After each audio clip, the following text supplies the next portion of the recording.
Samura bersama Cikgu Ren.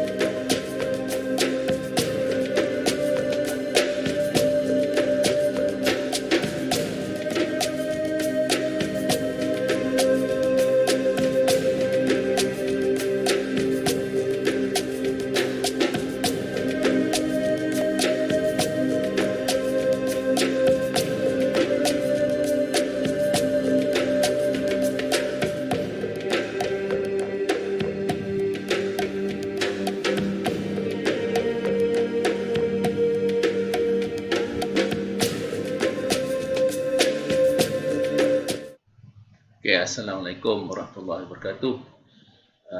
Dan salam sejahtera pelajar-pelajar cikgu yang cikgu hormati. Alhamdulillah kita jumpa lagi dalam siri pembelajaran geografi tingkatan 2. Kita masih lagi belajar secara menggunakan internet lah, guna komputer, rakaman video ataupun Google Meet. Diharap pelajar-pelajar bersedia untuk pelajaran seterusnya, iaitu tajuk peta topografi. Okey. Apa yang kita nak belajar tajuk hari ini? Kita akan belajar tentang peta topografi. Kita akan menyatakan apa dia maksud peta topografi, mengenal pasti garisan timuran dan garisan dalam peta ni, peta topografi. Dia ada garisan-garisan, garisan grid. Mana garisan timuran, mana garisan utaraan, apa nak baca grid ni macam mana, apa beza grid ni, dia ada 4 angka, ada 6 angka. Okey. Mencari kedudukan, di mana kedudukan tempat itu nak baca macam mana. Kemudian kita menganalisis apa ciri-ciri fizikal dan ciri-ciri budaya yang terdapat dalam sebuah peta topografi, dan kita nak tafsir peta topografi ini secara keseluruhannya. Jadi pelajar-pelajar sekalian, penentuan satu lokasi dalam peta topografi memang kita perlukan ilmu pengetahuan lah. Kita kena tahu apa itu garisan timuran, mana titik rujukan, apa pandangan daratnya, pandangan fizikal, ciri budaya. Kalau pelajar tengok, inilah contoh peta topografi. Dia ada peta, ada garisan grid, dia ada petunjuk dan ada arah mata angin, warna utara, dan dia ada skala, misalnya 1 cm, 1 km. Ini skala apa ni yang kita belajar pada tajuk yang pertama yang lepas. Okey, pelajar-pelajar sekalian, inilah sebuah peta topografi. Cuba tengok ni, dia ada garisan grid yang menegak, kemudian ada juga garisan grid yang melintang, melintang dan menegak. Okey, mana buku tadi ni? Okey, jadi kita tengok dalam sebuah fotografi ni, dia ada simbol-simbol. Macam ni, simbol kelapa sawit, ada sungai, jalan raya, ada simbol getah. Kemudian di tepi ni, garisan grid ni dia ada nilai 41, 42, 43, 44, 5 dan sebagainya. Yang melintang pun ada, misalnya 50 dan sebagainya. Jadi kita nak tahu apa maksud peta topografi ni. Okey. Sebenarnya peta topografi dia menunjukkan keadaan bentuk muka bumi sebuah kawasan. Bentuknya tanah pamah ke, tanah tinggi, tepi pinggir pantai dan sebagainya. Cuma dia mempunyai garisan grid yang secara melintang dan garisan yang menegak, menegak dan yang melintang. Okey, apa yang ada dalam sebuah peta topografi yang ditarifkan sebagai sebuah peta topografi yang lengkap? Apa yang perlu ada? Okey, pertama, dia mestilah ada tajuk. Okey, ini tajuk dia. Contohnya peta pekan damai. Okey. Kemudian dia ada petunjuk. Ni tepinya ada petunjuk. Okey. Kemudian dia ada skala. Nampak ni skala 1:50,000. Masih pelajar boleh membaca skala ini. Maknanya 1 unit dalam peta bersamaan dengan 50,000 unit di lapangan dalam keadaan sebenar lah. Jadi peta tadi lukis menggunakan skala dan simbol-simbol yang tertentu. Simbol getah. Ini ada tunjuk ni ya. Kontur, hutan, sungai, paya, ini simbol padi, sawah padi, simbol jeti, benteng, jambatan, getah. Yang hitam ni rumah. Kemudian stesen trigonometri ya. Sekolah guna simbol singkatan SEK, pejabat daerah, PD, balai polis, BP ya. Okey. Kemudian peta topografi ni ialah peta yang menggambarkan ciri-ciri pandangan darat fizikal dan pandangan budaya sesuatu kawasan. Apa pandangan ciri fizikal dan pandangan budaya ini akan cikgu huraikan selepas inilah. Okey. Mula-mula kita tengok dulu garisan grid ya. Dalam peta topografi ada dua garisan grid. Pertama, garisan yang menegak ni dipanggil garisan timuran. Ya, dia buat daripada menegak yang daripada utara ke selatan. Ya. Garisan ni menunjukkan kedudukan satu tempat ke arah timur. Ya, maksudnya ni 1, 2, 3, 4, 5 nilainya makin meningkat ke arah timur. Ini juga dipanggil garisan timuran sebab angka ni nilainya meningkat ke arah timur. Ya. Okey. Satu lagi ialah garisan utaraan. Garisan utaraan ni ialah garisan grid yang dilukis secara melintang. Melintang yang menunjukkan kedudukan suatu tempat ke arah utara. Okey. Ni warna merah ni, dia melintang. Ni garisan utaraan. Yang biru ni garisan timuran. Jadi garisan grid ini dinomorkan dengan nilai-nilai yang semakin bertambah apabila menuju ke arah utara. Sebab itu dipanggil garisan utaraan. Jadi kalau pelajar lupa, pelajar ingatlah yang ini kalau nilainya bertambah ke arah timur, timuran. Kalau nilainya bertambah ke arah utara, ini garisan utaraan. Ini garisan utaraan, nilai bertambah ke arah utara. Okey, sekarang apa itu rujukan grid? Okey. Jadi kita dah jumpa tadi di garisan apa tadi? Meningkat ke arah utara. Ini garisan utaraan yang merah. Yang biru ni meningkat ke arah timur. Ini garisan timuran. Yang menegak ni timuran, ini utaraan. Okey. Kombinasi ataupun gabungan di antara nilai garisan timuran dengan garisan utaraan pada titik di mana dia bersilang, itulah dipanggil grid. Bacaan grid tadi, rujukan grid. Contoh, tengok kombinasi antara nilai garisan timuran. Ini timuran, mana timuran? Mana yang biru ni? So timurannya, bacaannya gridnya ialah 68. Kemudian kita baca pula nilai garisan utaraan. Di mana dia bersilang, utaraan yang merah ni kan. So yang merah ni nilai garisan utaraan. So kita dapat yang merah ni nomornya ialah 22, nilainya 22. So kita campurkan. Timuran 68, utaraan 22. So bacaan gridnya ialah 6822. Okey. Cuba kita baca B pula. B baca mana dulu? Kita baca timuran dulu. 69. Kemudian utaraannya 23. So grid B ialah 6923. Nilai garisan timuran warna biru hendaklah dibaca dahulu. Diikuti dengan garisan utaraan yang warna merah. Ingat tu pelajar-pelajar, peraturannya tak boleh kita songsang lah. Baca yang timuran dulu, kemudian baru yang utaraan. Okay. Jadi garisan nilai rujukan grid segini, kalau kita tengok ada 4 angka sahaja. So dipanggil rujukan grid 4 angka. Dia meliputi kawasan yang besar lah. Kalau A ni kawasan A yang besar. 68 daerahnya sini, kawasan 68. Ni A punya 6822. Petak yang ini kan. Okey. Jadi dia lebih meliputi kawasan yang lebih luas. Kalau 6 angka, dia lebih detail lah, boleh merujuk kepada tempat yang lebih fokus ya. Contoh rujukan grid 4 angka A6822 B6923. So kalau kita baca 6822, kita pun tahu mana tempatnya. Oh, ini 822 sini. Tapi kalau 6 angka, dia akan masuk kawasan ni lah, kawasan sini. Okey.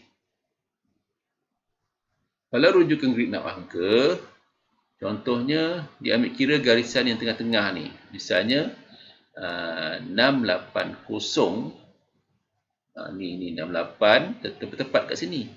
Mana satu garisan ni di antara garisan 8, 6, 9 nanti kita kena buat senggatan, ada 10 senggatan ni. Buat 10 senggatan Kalau pada tempat kosong 680 lah. Sama juga garisan yang warna merah ni, garisan ni utaraan, kita bagi pada 10, yang ni pun bagi pada 10. Nanti kita akan baca lah. Misalnya A680 garisan timuran utaraan 220 yang berada tepat kat sini ya. Okey. Kita tengok kita baca macam mana ya. Rujukan grid 4 angka ia lebih sesuai digunakan untuk menentukan kedudukan satu kawasan yang luas dalam segi 4 grid. Ni segi 4 grid ni, nampak ni ya.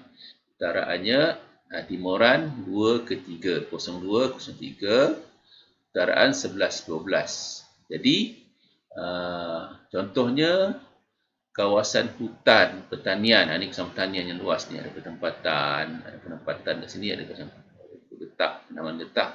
Di kawasan yang luas lah. Okey. Jadi kalau nak baca rujukan grid 4 angka dia, sinilah, kalau sini grid yang 4 segi ni dia berada dalam 02 timuran dan 11 bagi utara. Ni petak dia. Ni petak grid 4 angka.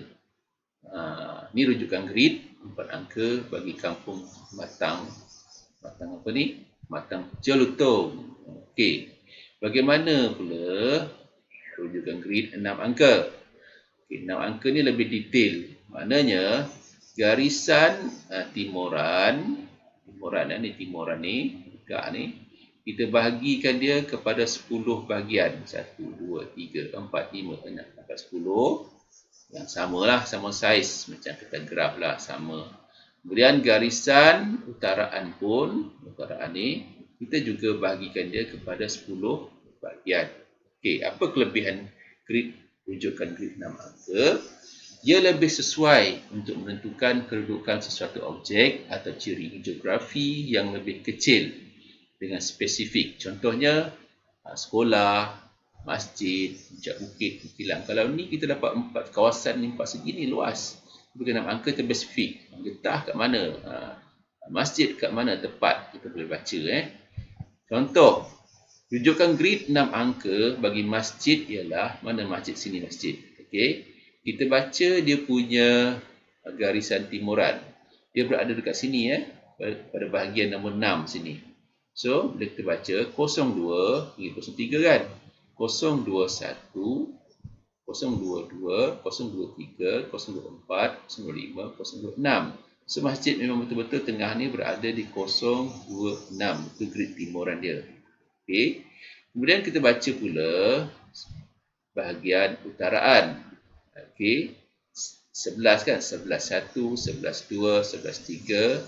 Ya, dia berada kat sini. Dia bersilang di 11.3. So, ni 1.1.3. So, bacaan grid 6 angka dia 026. Ni nanti cuba tunjukkan. Okey, pen 026. So, kita baca kat sini 026 113. 1, 1 dan 3. Dia berada betul-betul dekat sini. Kan? So, bacaannya disebut grid 6 angka. Iaitu bacaannya dipanggil rujukan grid 6 angka. 026 113. Jadi, kalau kita membaca peta, kalau kita baca soalan ke, dia kata 026 113. Pelajar pun tengok, kat mana ni? Kalau tak ada dibahagi garisan-garisan ni, ambil pembaris, kita buat bahagian 10 bahagian yang sama saiz. Bagi kasih bintang dan kasih megak ni, ya. Okey.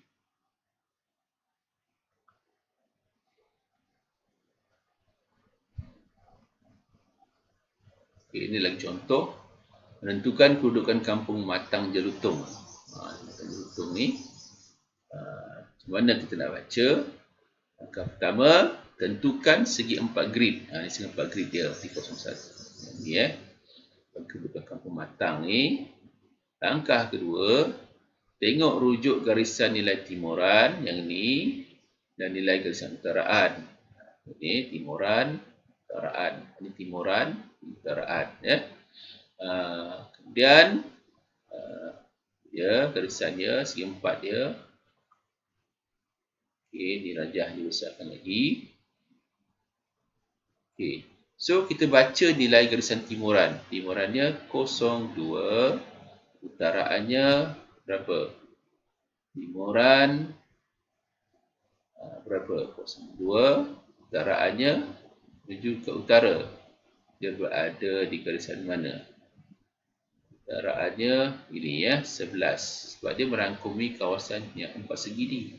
Sebab dia tunjukkan dari 4 angka. Okey, so bacaannya 0211 yang inilah. Mana 021 ni mewakili 4 segi ni, grid yang 4 segi ni. Dia adalah kawasan yang luas, ya, dia tidak spesifik seperti rujukan grid 6 angka. Okey, tengok contoh. Macam mana nak membaca rujukan grid 6 angka. Okey, ini peta kampung Matang Jelutong tadi, ya. Okey. Menentukan kedudukan masjid. Nampak dia lebih spesifik pada masjid. Tadi kawasan sekampung kan. Ini kawasan masjid ni. Jadi kalau spesifik pada lokasi masjid ke sekolah ke, kita kena pakai rujukan grid 6 angka. Alright? Okey. Mula-mula sama juga. Bahagikan jarak antara garisan timuran 02 tadi dan 03 sini 03 ni buat 10 bahagian yang sama saiz. Begitu juga garisan utaraan, kita bahagikan dia kepada 10 bahagian. Ni kalau nak senang guna kata graf lah macam ni, senang Okey, pembaris pun boleh. Bahagikan 10, kita pun mulalah membaca. Ni dia, kita besarkan image dia. Jadi kalau garisan 4 angka tadi, rujukan 4 angka dia pada pepetaan ni 0211. Jadi masjid di sini kan. Maka kita baca garisan timurannya. Di mana dia bersilang? Ni garis. Garis. Oh, dia bersilang di sini. Maka kita bacalah. Baca 026. Garisan timuran dulu. 026. Pasangan dia garisan utaraan. Mana 113. 113. So rujukan grid bagi masjid ialah 026113. Macam tu InsyaAllah mudah-mudahan pelajar boleh faham. Okey, nanti pelajar lebih mahir bila cikgu bagi latihan pengukuhan yang akan diberikan. Harap dapat meningkatlah darjah kefahaman tadi, bagaimana nak membaca rujukan grid 4 digit dan juga 6 digit. Okey, sekarang kita masuk kepada fasa kedua. Apakah ciri pandang darat fizikal dan ciri pandang darat budaya? Okey, kita tahu tadi kan, peta topografi ni menunjukkan bentuk muka bumi satu kawasan tu. Adakah itu kawasan tanah pamah ke, tanah tinggi ke, apa aktiviti manusia di situ Jadi apakah membezakan ciri pandang darat fizikal dengan ciri pandang darat budaya? Okey.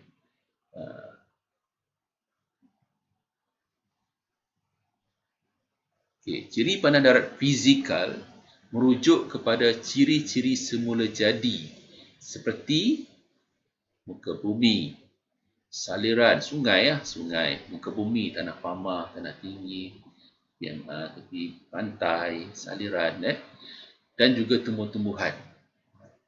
Ciri pandang darat budaya ialah merujuk kepada buatan manusia. Ciri buatan manusia, apa yang manusia bina di kawasan tersebut, seperti kegiatan ekonomi penduduk, penempatan, kemudahan sosial, pengangkutan dan juga perhubungan. Okay, tengok contoh ya. Pada darat fizikal ni, inilah tanah tinggi ya. Biasa diwakili oleh kontur lah, garisan kontur ni. Di garisan yang bentuk hemisfera ni, yang bulat ni puncak bukit. Kemudian dia makin landai dan makin landai lah macam tu. Kemudian ini sungai. Sungai simbolnya warna biru kan. Warna biru. Dia juga secara semula jadi yang Allah ciptakan ya. Semula jadi di kawasan bumi tersebut. Jadi hutan juga ialah dicipta oleh Allah SWT di kawasan tersebut. Dia berlaku semula jadi diciptakan sejak azali ya, di kawasan tersebut. Jadi ciri ini dipanggil ciri pandang darat fizikal. Bolehkah pelajar nyatakan yang selain daripada 3 contoh ini? Apa lagi agaknya? Cuba fikirkan. Kemudian pandang darat budaya, apa saja struktur binaan yang dibina oleh manusia seperti masjid, itulah ciri budaya. Jangan keliru, kelapa sawit ialah ciri budaya. Memang kelapa sawit itu tumbuhan, tapi dia ditanam, diusahakan oleh manusia, ditanam. Asalnya belum kena hutan. Maknanya kelapa sawit ialah budaya. Dan kereta api, dan udara, sekolah, hospital, pejabat-pejabat kerajaan, pertempatan, kedai, padang bola, semua telah ciri pandang darat budaya. Ya, InsyaAllah para pelajar boleh dapat memahami. Jadi memanglah dia ada perkaitan. Misalnya kalau kawasan itu tanah pamah, mesti manusia akan fikir apa sesuai untuk dibangunkan di kawasan ini. Maknanya tanah pamah itu ialah fizikal, ciri fizikal. Jadi sesuai untuk apa? Misalnya pembinaan sekolah. Jadi pembinaan sekolah itu ialah ciri budaya. Sedangkan tanah pamah ialah ciri fizikal. Ini menunjukkan bahawa ciri fizikal dan ciri budaya tadi ada hubung kaitnya dalam geografi lah. Okey, kita tengok contoh-contoh lain, ciri fizikal dan ciri pandang darat budaya. Ciri pandang darat budaya. Kadang-kadang cikgu tak sebut juga. Sebut ciri budaya kan tak apa tepat. Ciri pandang darat fizikal, ciri pandang darat budaya. Dua-duanya pandangan darat. Pandangan darat ni maknanya kita ambil daripada atas. Kita zoom ke bawah, seolah kita naik ke atas sana, naik kapal terbang, naik helikopter. Kita ambil kamera, kita ambil ke bawah, tengok ke bawah. Pandang darat fizikal. Okey, kalau kawasan tu tanah pamah, apakah ciri fizikal tanah pamah? Ciri budayanya apa? Okey, boleh buat pertanian, tanam padi, tanam nanas, tanam sawah, tanam kelapa sawit. Boleh buat pengangkutan. Pengangkutan ni jalan raya, jalan kereta api sesuai di tanah pamah sebab kosnya rendah lah berbanding kalau nak jalan raya di kawasan tanah tinggi. Misalnya Cameron Highland. Cameron Highland boleh buat jalan raya tapi kosnya tinggi lah untuk mengangkut batu-batu, untuk meluruskan jalan tu dan sebagainya. Sesuai juga tanah pamah untuk pertempatan, bina rumah, kedai dan sebagainya, dan juga membina kemudahan sosial. Buat sekolah, sosial ni maknanya sekolah, hospital, juga pos dan sebagainya. Tanah beralun. Tanah beralun ni dia tak berapa tinggi. Ya. Misalnya sesuai untuk tanam getah dan kelapa sawit. Ya. Menjaga landai lah. Tanah bukit dia tapi landai. Ya. Di tanah beralun. Sesuai juga buat penempatan. Agak-agak pelajar rumahnya di kawasan ciri fizikal yang macam mana. Tanah tinggi, tanah pamah, tanah beralun. Nanti cuba tengoklah. Tanah tinggi, apa ciri fizikal tanah tinggi? Ciri budaya yang sesuai tanah tinggi ialah kita boleh buat pertanian juga. Ada tumbuh-tumbuhan dia sesuai dengan tanah tinggi yang suhu sederhana sejuk seperti teh dan sebab situ kawasan sejuk, sederhana sejuk, lebih kurang 18 darjah Celsius dan juga dipanggil hawa sederhana. pernah pergi Cameron Highland. Cameron Highland adalah kawasan terkenal tinggi. Tanaman-tanaman di sana seperti biasalah pokok strawberry, sayur-sayuran, limau dan sebagainya. Kemudian terdapat juga bunga-bungaan yang sesuai di kawasan sejuk. Maka sesuai untuk aktiviti pelancongan. Bila ada aktiviti pelancongan, kena buatlah hotel, tempat penginapan, chalet dan sebagainya. Tanah tinggi juga boleh membina empangan. Tanah tinggi kan punca sungai, dia airnya agak deras. Sesuai untuk membina empangan untuk menjana kuasa hidroelektrik. Okey. Bagi kawasan pinggir laut pula sesuai juga untuk pelancongan dan juga pertanian. Di situ ada penempatan nelayan, ada pelabuhan, ada jeti. Okay. Saliran ciri fizikal, ciri budaya yang sesuai ialah air sungai. Untuk apa? Untuk penangkapan ikan, sumber pendapatan, sumber protein, sumber air untuk minuman dan juga ada jeti, penggalan bot ataupun sampan-sampan kecil. Jadi tumbuhan semula jadi, hutan, khazanah rupanya sesuai untuk ekonomi seperti pembalakan dan juga pelancongan. Di kesimpulannya, ciri pandang darat fizikal dan juga ciri pandang darat budaya ini saling berkait.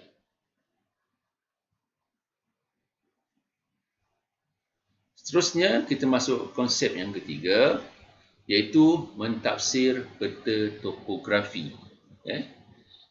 Sebelum itu, pelajar ada buku teks kan? Cikgu nak kamu lihat buku teks kamu, pelajarilah simbol-simbol yang digunakan dalam sebuah peta topografi. Getah macam mana, sekolah simbol dia macam mana, dan raya simbol dia macam mana. Itu kerja rumah kamu lah. Sila buat pulang kaji. Okey, jadi bila kita tengok peta topografi, kita kena tafsirkan. Dalam subjek geografi tingkatan 2, kita kena tafsirkan peta itu. Macam mana nak tafsirkan peta? Okey, langkah pertama, kita tengok peta tu secara keseluruhan. Tengok tajuk dia, macam mana, perhatikan peta untuk dapat gambaran tentang kebuminya. Kemudian kenal pasti apa ciri fizikal dan ciri pandang darat budaya yang terdapat dalam peta. Baik. Kemudian kita kaitkan apa ciri fizikal budaya, ciri pandangan darat budaya dengan ciri pandangan darat fizikal tadi, apa kaitannya? Macam kita belajar tadi lah. Kemudian tafsirkan peta topografi menggunakan maklumat dan bukti yang terdapat dalam peta. Okey. Okey, contoh peta. Ini peta Peta topografi, dia ada garisan grid, ada simbol-simbol. Ingat pelajar, sila study, belajar bentuk-bentuk simbol ni. Ada simbol titik, misalnya kontur sungai, tasik, hutan, paya nipah, kelapa sawit, getah, padi, kalau penempatan masjid, sekolah, balai polis, ini simbol singkatan. Okey, simbol garisan, jalan raya ni adalah contoh simbol garisan. Okey, jalan raya, sungai. Untuk kita mengenal pasti dan membongkar ciri pandang darat fizikal dengan ciri pandang darat budaya, kita juga dapat menentukan taburan penduduk, kedudukan dan pola pertempatan. Okey.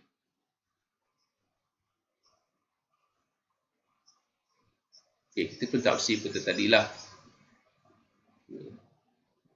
Ini peta tadi. Kita tengok, kemudian tengok ni, ni kawasan tanah pamah ke tanah tinggi. Tengok, banyak pokok, getah dan sawit. Tentulah kawasan ni beralun, tanah pamah. Tanah pamah dan juga kawasan beralun, sungai kan. Sungai ni dia, tengok saiz dia besar dan kecil. Kecil di hujung ni. Ini maknanya di sini punca ni dari sini. Ini ada garisan kontur di mana tanah sungai dia mestilah berpunca daripada tanah tinggi, ya, tinggi. Air ni, sungai ni akan bergabung dan semakin luas saiz sungai ni menuju ke arah tanah pamah dan masuk ke laut lah akhirnya. Okey, dia pelajar akan tahu membaca ni, ya. Ni maknanya sungai mengalir di kawasan tanah tinggi ke kawasan tanah rendah. Kita dapat hukum ini di sini ialah kawasan tanah tinggi, ada hutan. Kat sini ada kawasan beralun dan juga tanah pamah. Di sini ada tanah padi, ya. Tengok simbol ni, simbol padi. Ada padi sini, mestilah tanah pamah, tanah pamah, tanah beralun, tanah tinggi. 3 peringkat kita tengok kat situ. Okey, kita tengok, kenapa padi ni, kenapa sesuai kat sini? Mesti ada sumber air, kan?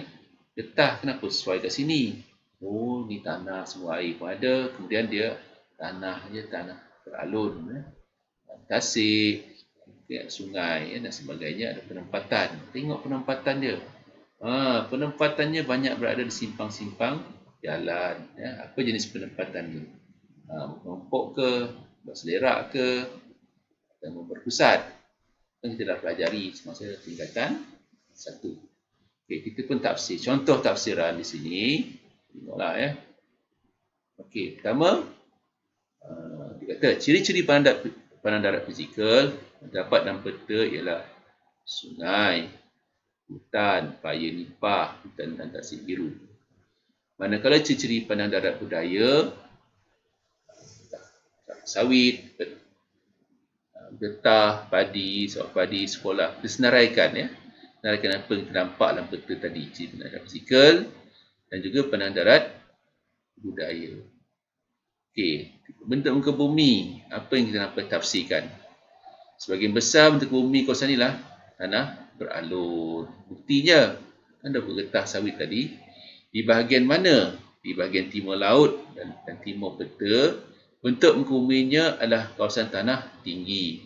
Manakala di bahagian barat daya pula adalah kawasan tanah pamah. Saliran utama ialah sungai Pacok yang mengalir dari arah timur laut dan ia bercantum dengan sungai biru yang mengalir dari arah utara. Juga terdapat sebuah tasik di bahagian utara peta iaitu tasik biru. Kawasan tanah tinggi seperti di Bukit Gerah dan Bukit Ria masih diliputi oleh kawasan hutan. Ini maknanya pelajar kena tafsirkan setiap bentuk muka bumi yang terdapat dalam peta topografi. Nyatakan arahnya, kawasannya di mana, di bahagian barat daya ke, di bahagian timur ke. Contoh, di bahagian timur laut dan timur peta ialah muka bumi lah kawasan tanah tinggi. Dia nyatakan yang spesifik, itu yang terbaik lah. Sungai mengalir ke arah mana? Barat daya ke, timur laut ke? Nyatakan dengan terperinci. Kemudian kita tafsirkan juga apa kegiatan ekonomi. Berdasarkan peta, kegiatan ekonominya ialah pertanian. Tanaman yang diusahakan ialah kelapa sawit, getah dan sawah padi, padi sawah. Padi sawah ditanam di kawasan tanah pamah itu di pinggir sungai Pacok yang membekalkan air ke tanah ke sawah padi. Manakala kelapa sawit dan getah ditanam di kawasan yang beralun. Ini mana kaitan ni? Kelapa sawah, pokok sawit dan getah ni ciri budaya, berkaitan dengan ciri fizikal kawasan yang beralun. Dinyatakanlah ayat. Pekan Gertak Unggur dan Pekan Pacok merupakan pusat pengumpulan bahan mentah bagi penduduk yang ada. Ini semuanya menceritakan pasal ekonomi di kawasan tersebut. Kemudian kita boleh tafsir pola penempatan. Tengok pola penempatannya ialah berpusat. Di mana ia berada? Di kampung Sungai Tari, Pekan Gertak Unggur dan Pekan Pacok. Manakala pola penempatan berjajar pula terdapat di kampung Mesra. Okey, kita boleh tafsirkan kemudahan sosial. Terdapat masjid, sekolah, balai polis, wakil pos dan benteng yang disediakan oleh kerajaan untuk kemudahan penduduk yang tinggal dalam kota ini, dalam kawasan ini. Terdapat juga jalan pengangkutan seperti jalan raya yang dibina untuk memudahkan pergerakan penduduk bergerak dari satu tempat ke tempat yang lain. Okey, memanglah agak panjang tafsiran ni. Walau bagaimanapun dalam latihan nanti cikgu akan bimbing pelajar, guru kelas lah, guru mata pelajaran akan membimbing pelajar dengan latihan pengukuhan macam mana mentafsir peta dengan kaedah yang lebih itulah ya. Okey, jadi penerangan ini agak ringkas, memerlukan pelajar merujuk semula kepada buku teks KSSM dan juga pelajar mesti membuat latihan pengukuhan dalam modul yang dibekalkan oleh guru masing-masing lah. Ya. Jadi kesimpulan pelajaran kita hari ini, kita belajar tentang peta topografi. Kita tahu apa itu maksud peta topografi. Kemudian kita belajar membaca rujukan grid, pandang darat fizikal, pandang darat budaya. Kemudian kita belajar pula apa dia kaitan di antara ciri fizikal, pandang darat fizikal dan ciri pandang darat budaya. Jadi itu saja untuk pelajaran pada hari ini. Semoga kita boleh berjumpa lagi pada siri-siri yang akan datang lah. Cikgu ucapkan semoga pelajar-pelajar dapat input yang berguna dengan slide video ini dan cemerlang dalam pelajaran geografi, dan kita ucapkan alhamdulillah, syukur kepada Allah Subhanahu Wa Taala. Sekian, terima kasih.